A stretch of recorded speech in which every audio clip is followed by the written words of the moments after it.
Welcome to the World News on Myanmar International. I'm Maria Abril. BP removed a containment cap from its stricken Gulf of Mexico oil well on Saturday in the first step toward installing a bigger cap to contain all the crude gushing into the sea and fouling the coast.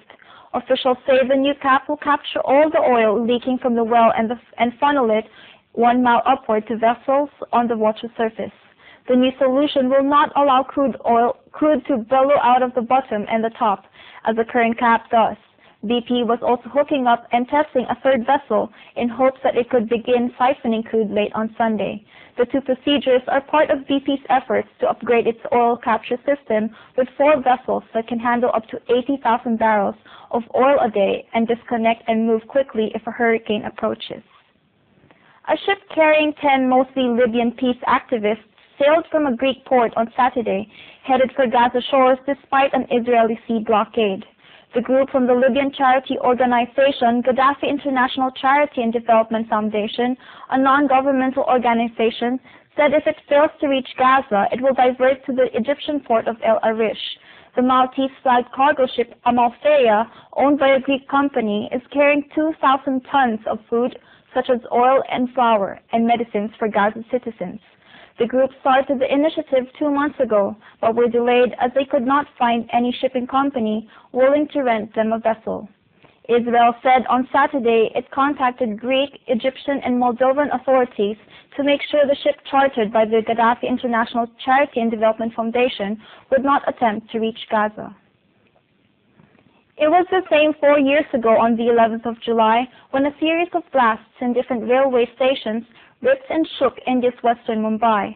Local trains are one of the most common means of transportation for people of Mumbai, and perhaps for this reason, the militants decided to execute their plot on a number of stations. The Mumbai serial bombings were one of the worst militant strikes in India. 7 blasts occurred in a span of 11 minutes in different commuter trains, throwing the financial hub out of gear.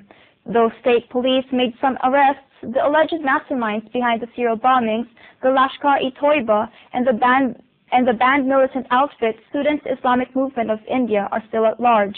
About 187 people had been killed in the blasts.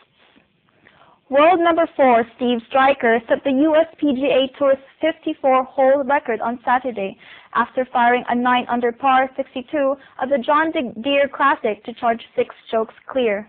Striker, who shot a brilliant 60 in the opening round at the TPC Deer Run course in Silvis, Illinois, walked off with a 25-under total of 188, a stroke better than the previous 3-round mark shared by John Cook, Mark Calcaccia, and Tommy Armour III. Paul Goyda shot a competitive 67, but had to be content with lying a distant second, tied with fellow American Hef Maggart. Germany rounded off an impressive World Cup with a thrilling 3-2 win over stubborn Uruguay on Saturday in a playoff for 3rd place.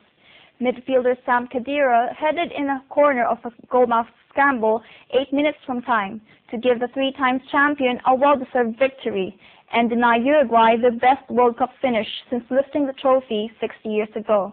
It was the 2nd tournament in a row Germany finished 3rd after they won the playoff game as hosts at the last finals.